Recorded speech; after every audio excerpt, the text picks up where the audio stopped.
Chapter 14. The Vlack Tarn. I was unyoked. The other prisoners, still yoked, had been whipped from the arena to the dungeons below, to be used yet again in the amusement of Tharna, or perhaps sent to the mines. Andreas of Tor tried to remain at my side, to share my fate, but he was beaten and dragged senseless from the arena. The crowd seemed eager to observe what would happen next. It stirred impatiently beneath the billowing silk of the awnings, rearranging its silken cushions, partook distractedly of candies and sweetmeats distributed by the grey-robed figures, mingled with calls for the Tarn, occasional taunts and jibes carried across the sand. Perhaps the amusement of Tharna was not spoiled at all. Perhaps the best was yet to come. Surely my death beneath the beak and talons of a Tarn would provide a gratifying spectacle for the insatiable masks of Tharna, adequate compensation for the disappointments of the afternoon, for the disregarding of their will, for the defiance they had witnessed. Though I sensed I was to die, I was not ill-pleased at the manner. Hideous though the death might seem to the silver mask of Tharna, they did not know that I was a Tarnsman. I knew these birds, their power, their ferocity, that in my way I loved them, and that as a warrior I would not find a death by Tarn ignoble. Grimly I smiled to myself. Like most members of my caste, more than the monstrous Tarns, those carnivorous hawk-like giants of Gor, I dreaded such creatures as the tiny ost, that diminutive venomous reptile, orange, scarcely more than a few inches in length, that might lurk at one's very sandal, and then, without provocation or warning, strike. Its tiny fangs that prelude to excruciating torment, conclude only with a sure death. Among warriors, the bite of an ost is thought to be one of the most cruel of all gates to the cities of dust. Far preferable to them a rending beak, the terrible talons of a Tarn. I was not bound. I was free to wander on the sand, enclosed only by the walls. I rejoiced in this new freedom, in the absence of the yoke, though I knew it was given me only in order to improve the spectacle, that I might run, that I might scream and grovel, that I might try to cover myself in the sand, would surely delight the silver masks of Tharna. I moved my hands and stretched my shoulders, my back. My tunic had long since been torn to my waist, and now I ripped it away to my belt, angry at the tattered cloth. The muscles ruled exuberantly under my flesh, delighting in their liberty. I walked slowly to the foot of the golden wall, where lay the golden scarf of the Tatrix, that scarf whose fluttering signal had initiated the amusements, and I picked it up. "Keep it as a gift," rang the haughty voice from above me. I looked up into the glittering golden mask of the Tatrix. "Has something by which to remember the Tatrix of Tharna," said the voice behind the golden mask, amused. I grinned up at the golden mask, and taking the scarf, slowly wiped the sand and sweat from my face. Above me the Tatrix cried out in rage. I looped the scarf about my shoulders, and went to the center of the arena. No sooner had I reached the center than one of the sections of the wall rolled back, revealing a portal almost as high as the wall, perhaps 30 feet in width. Through this portal in two long lines, lashed by overseers, yoked slaves harnessed in chains, drew a great wooden platform mounted on heavy wooden wheels. I waited for the platform to emerge into the sunlight. There were cries of awe and cries of wonder, of pleasure, from the thrilled silver masks of Tharna. Slowly as the creaking platform rolled out onto the sand, drawn by its struggling slaves, yoked like oxen, I saw the Tarn revealed. A giant black, hooded, its beak belted together, a great bar of silver chained to one of its legs. It would not be able to fly, but it could move about, dragging that bar of silver. It too in Tharna wore its yoke. The platform drew closer, and to the wonder of the crowd, I went to meet it. My heart was beating wildly. I scrutinized the Tarn. Its lineaments were not unfamiliar. I examined the glistening sable plumage, the monstrous yellow beak now cruelly belted together. I saw the great wings snap, smiting the air, the hurricane from their blow spilling slaves into the sand, tangling chains as the great beast lifted its head and, smelling the open air, struck it with its wings. It would not attempt to fly while hooded, and indeed I doubt that the bird would attempt to fly while it dragged its bar of silver. If it was the bird I thought it to be, it would not futilely contest the weight of the degrading hobble. It would not provide a spectacle of its helplessness for its captors. I know this sounds strange, but I believe animals have pride, and if any did, I knew that this monster was one of them. "Stand back!" cried one of the men with a whip. I jerked the whip from his hand, and with my arm struck him aside. He flew trembling into the sand. I threw the whip scornfully after him. I stood before the platform now. I wanted to see the ankle ring the bird. I noted with satisfaction that its talons were shod with steel. It was a war-torn, bred for courage, for endurance, and for combat in the skies of Gor. My nostrils drank in the wild, strong odor of the Tarn, so offensive to some, yet an ambrosia to the nostrils of the Tarnsmen. It recalled the Tarn cots of Korobar on Ar, the compound of Mintar and Parkor's city of tents, upon the Vosk, and the outlaw encampment of Marlanus among the crags of the Voltai range.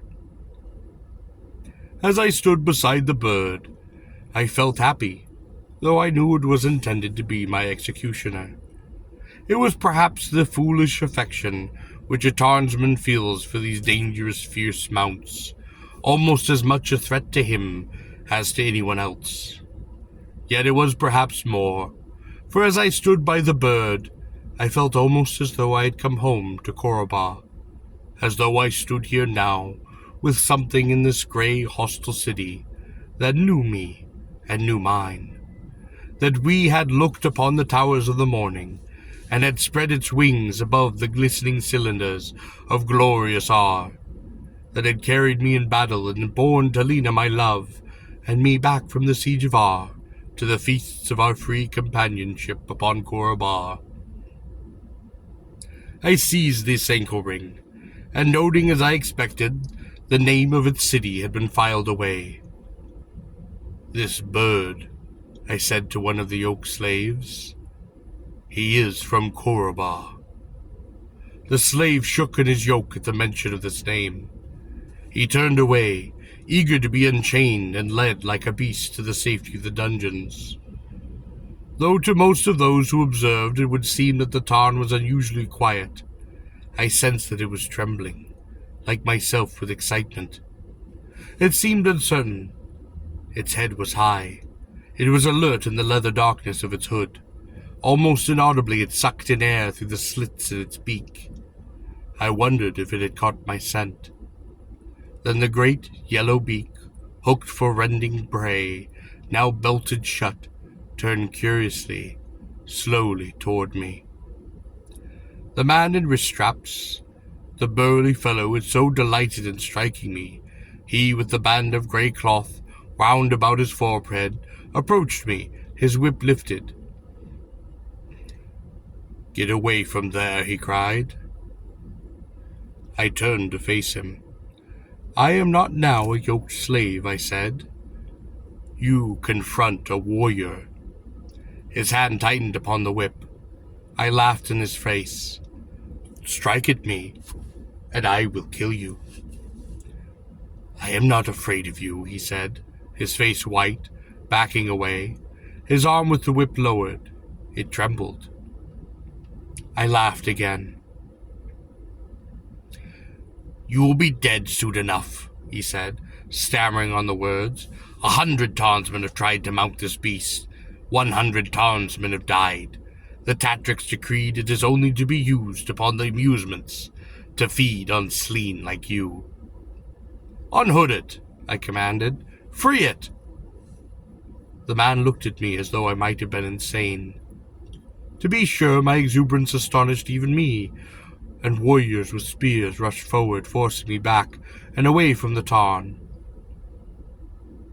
I stood in the sand, away from the platform, and I watched the ticklish business of unhooding the tarn. No sound came from the sands. I wonder what thoughts passed behind the golden mask of Lara, Tatrix of the city of Tharna.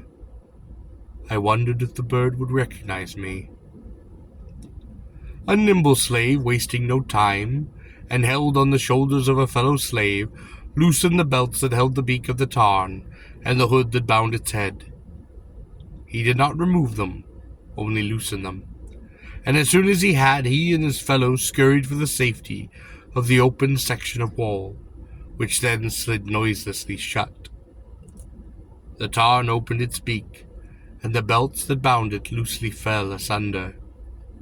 It shook its head as if to throw water from its feathers, and the leather hood was thrown far into the air and behind the bird. Now it spread its wings, and it smote about the air, lifting its beak and uttering the terrifying challenge scream of its kind. Its black crest, now unconfined by the hood, sprang erect with a sound like fire, and the wind seemed to lift and preen each feather. I found him beautiful. I knew that I gazed upon one of the great and terrible predators of Gor, and I found him beautiful. The bright round eyes, the pupils like black stars, they gleamed at me. "Oh, Ubar of the skies," I cried, holding my arms out and extended. My eyes were glistening with tears. "Do you not know me? I am Tarl of Korobah," I cried. I know now what effect this cry may have had on the stands of the arena. I had forgotten they existed. I addressed myself to the giant Torn, as though he had been a warrior, a member of my own caste. "You, at least," I said, "do not fear the accents of my city." Regardless of the danger, I ran at the bird. I leapt at the heavy wooden platform on which it stood. I flung my arms around its neck, weeping. The great beak questioningly touched me. There could be no emotion, of course, in such a beast. Yet as its great round eyes regarded me, I wondered what thoughts might cross through its avian brain. I wondered if it too recalled the thunder of the wind, the clash of arms as Tarnsmen dueled in flight, the sight of Gor's Tarn cavalries wheeling in formation to the beat of the Tarn drum, or the long, steady, lonely soaring flights we had known together over the green fields of Gor. Could it remember the bosque, like a silver ribbon beneath its wings? Could it recall fighting the blasts and upwinds of the rugged Voltai range? Could it recall Thentis, famed for its tarn flocks, Korobah's gleaming towers, or the lights of Ar, as they had blazed the night of the planting feast of Sartana, when we two had dared to strike for the homestone of the greatest city of all known Gor? No, I suppose that none of these memories, so dear to me, found their place in the simple brain of this plumed giant. But gently the bird thrust its beak beneath my arm. I knew the warriors of Tharna would have to kill the two of us, for the huge Tarn and I would defend me to the death.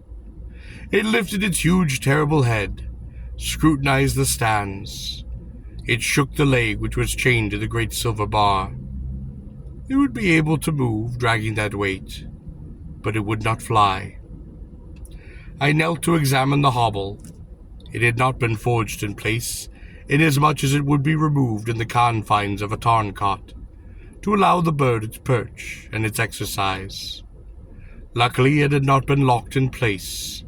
It had, however, been bolted, fastened with a heavy square-headed bolt, much like an oversized machine bolt, the shaft of which was perhaps 1.5 inches in diameter.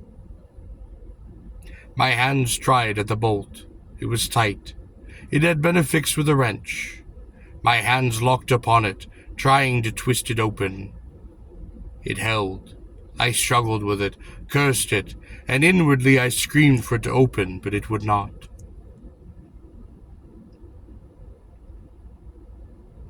I was now aware of cries from the stands. These were not simple cries of impatience, but of consternation. The silver masks were not simply cheated of a spectacle, but were now dumbfounded, confused. It did not take long for them to understand that the Tarn, for whatever strange reason, was not going to attack me. And whatever they considered my chances, it took only a moment longer to determine that it was my intention to free the bird. The voice of the Tatrix drifted across the sands. "Kill him," she cried. I heard, too, the voice of Dorna the Proud, urging the warriors to the task. Soon the spearmen of Tharna would be upon us. Already 1 or 2 had leapt over the wall from the stands and were approaching. The great door through which the Tarn had been drawn was also opening, and a line of warriors was hurrying through the opening. My hands clenched even more tightly upon the piece of the bolt. It was now stained with my blood. I could feel the muscles of my arm and my back pitting their strength against the ordinate metal. A spear sank into the wood of the platform, and sweat burst out from every pore in my body. Another spear struck at the wood, closer than the first. It seemed the metal would tear the flesh from my very hands, break the very bones of my finger. Another spear struck the wood, creasing on my leg. The Tarn thrust its head over me and uttered a piercing, fierce scream, a terrible cry of rage that must have shaken the hearts of all within the confines of the arena. The spearmen seemed frozen. They dropped back, as if the great bird could have freely attacked them. "Fools," cried the voice of the man with the wrist straps. "The bird is chained. Attack! Kill them both!" In that instant, the bolt finally gave, and the nut spun away from the shaft. The Tarn, as if it understood it was free, shook the hated metal from its leg and lifted its beak to the skies. It uttered such a cry as must have been heard by all in Tharna, a cry seldom heard except in the mountains of Thentis, or among the crags of the Voltai, the cry of the wild Tarn, victorious, who claims for his territory all the earth, and all that lies within it. For an instant, perhaps an unworthy instant, I feared the bird would immediately take to the skies. But though the metal was shaken from its leg, though it was free, though the spearman advanced, it did not move. I leapt to its back, fastening my hands in the stout quills of its neck, that I would have given for a Tarn saddle, and the broad purple strap that fastens the warrior in. As soon as it felt my weight, the Tarn cried again, and with an explosion of its broad wings, sprang into the air, climbing in dizzy circles. Some spears fell in lazy loops below us, short by far, falling back again in the gala-colored sand of the arena. There were cries of rage that drifted up from below as the silver masks of Tharna began to understand that they had been cheated of their prey, that the amusements had turned out badly. I had no way to guide the Tarn proficiently, for normally the Tarn is guided by a harness. There is a throat strap to which customarily 6 reins are attached in a clockwise fashion. These pass from the throat strap to the main saddle ring, which is fixed upon the saddle, and by exerting pressure on these reins, one directs the bird. But I lacked both a saddle and a harness. Indeed, I did not even have the Tarn goad, without which most Tarnsmen would not even approach their fierce mounts. I did not fear much on this score, however, as I had seldom used the goad ever upon this bird. In the beginning I had refrained from using it, often because I feared that the effect of the cruel stimulus might be diminishing through over-frequent application, but eventually I had abandoned its use altogether, retaining it only to protect myself in case the bird, particularly when hungry, should ever turn on me. In several cases, Tarns have devoured their own masters. It is not unusual for them, when loosed for feeding, to attack a human being with the same predatory zest that they bestow upon the yellow antelope, the tabak, their favorite kill. Or the ill-tempered cumbersome bosk, a shaggy, long-haired wild ox of the Gorean plains. I found that the goad, with this monster at least, did not improve, but rather impaired his performance. He seemed to resent the goad, to fight it, to behave erratically when it was ever used. When struck with it, he might even slow his flight, or deliberately disobey the commands of the Tarn strap. According to the goad, had seldom left its sheath on the right side of my saddle. I wondered sometimes if that bird, my Ubar of the skies, the Tarn of Tarns, spoken of by Goreans as brothers of the wind, might have considered himself as above the goad, resenting its shocks and sparks, resenting that the puny human device would pretend to teach him, a Tarn of Tarns, how to fly, how swiftly or how far. I dismissed such thoughts as absurd. The Tarn was just another beast of Gor. The feeling I was tempted to ascribe to it would lie beyond the ken of so simple a creature. I saw the towers of Tharna, the glittering oval of its arena, the cruel amphitheater, dropping away beneath the wings of the Tarn. Something of the same exhilaration which I had felt in my first wild flight upon a Tarn, this very giant now thrilled in me again. Beyond Tharna and its gloomy soil, continually broken by its stony outcroppings, I could see the green fields of Gor, glades of yellow kalna trees, the shimmering surface of a placid lake, and the bright blue sky, open and beckoning. I am free, I cried. But I knew even as I cried out that I was not free, and I burned with shame that I had so bespoke myself. For how could I be free when others in that grey city were bound? There was the girl, warm-eyed Lena, who had been kind to me, whose auburn hair was knotted with a coarse string, who wore the grey collar of a state slave of Tharna. There was Andreas of Tor, of the caste of singers, young, violent, and irrepressible, his hair wild like the mane of a black laurel, who would rather die than try to kill me, condemned to the amusements or the mines of Tharna. There were many more, yoked and unyoked, bound and free, in the mines, on the great farms, and in the city itself, who suffered the misery of Tharna and her laws, who were subject to the crushing weight of her traditions, and knew at best nothing better in life than a bowl of cheap calder at the end of days. "Tabuk," I cried to the plumed giant. "Tabuk!" The tabuk is the most common Gorean antelope, a small, graceful animal, one-horned and yellow, that haunts the kalna thickets of the planet, and occasionally ventures daintily into its meadows in search of berries and salt.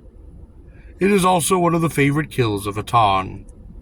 The cry of tabuk is used by the Tarnsman on long flights when time is precious, and he does not wish to dismount and free the bird to find prey.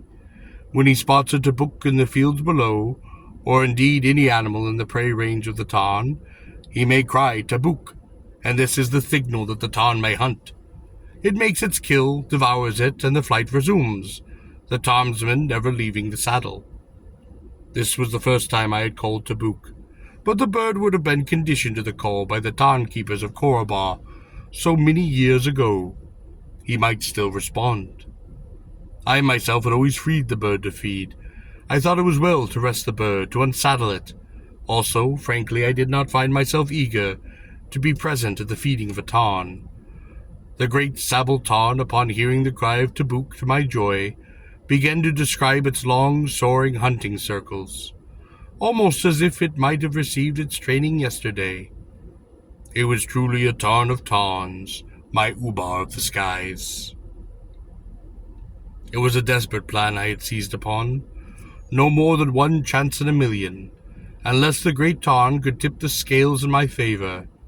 Its wicked eyes gleamed, scanning the ground, its head and beak thrust forward, its wings still, gliding silently in great sweeps, lower and lower over the great towers of Tharna.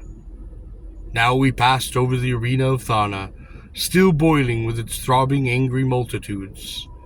The awnings had been struck, but the stands were still filled, as the thousands of silver masks of Tharna waited for the golden Tatrix herself to be the first to leave the scene of the macabre amusements of the great city. Far below, in the midst of the crowd, I caught sight of that golden robe of the Tatrix. "Tabuk!" I cried. "Tabuk!" The great predator wheeled in the sky, turning as smoothly as a knife on wire. It hovered, the sun at its back. Its talons shod with steel dropped like great hooks. It seemed to tremble almost motionless in the air, and when its wings, parallel, lifted, almost enfolded on me, and were still. The descent was as smooth and silent as the falling of a rock. The opening of a hand. I clung fiercely to the bird. My stomach leaped to my throat. The stands of the arena, filled with its robes and masks, seemed to fly upward. There were shrill screams of terror from below. On every hand, robes and regalia flying. The silver masks of Tharna, which had so insolently screamed but moments before for my blood, fled now for their lives in a panic-stricken rout. They trampled one another, scratching and tearing at one another, scrambling over the benches, thrusting one another even over the wall into the sands below. In one instant that must have been the most terrifying in her life, the Tatrix stood alone, looking up, deserted by all. On the steps before her golden throne, in the midst of trembling cushions and trays of candies and sweetmeats, a wild scream issued from that golden, placid, expressionless golden mask. The golden arms of her robe, hands gloved in gold, were flung across her face. The eyes behind the mask, which I saw in that split second, were hysterical with fear. The Tarn struck. The steel-shod pinion talons closed like great hooks upon the body of the screaming Tatrix. And so for an instant stood the Tarn, its head and beak extended, its wings snapping, its prey locked in its grasp, and uttering the terrifying capture scream of the Tarn, at once a scream of victory and a scream of challenge, in whose titanic, merciless talons the body of the Tatrix was helpless. It trembled in terror, quivering uncontrollably like that of a graceful captured tabuk, waiting to be borne to the next. The Tatrix could no longer even scream, and with a storm of wings the Tarn smote the air and rose. In the sight of all, above the stands and above the arena, above the towers and the walls of Tharna, and sped toward the horizon, the golden-robed body of the Tatrix clutched in its talons.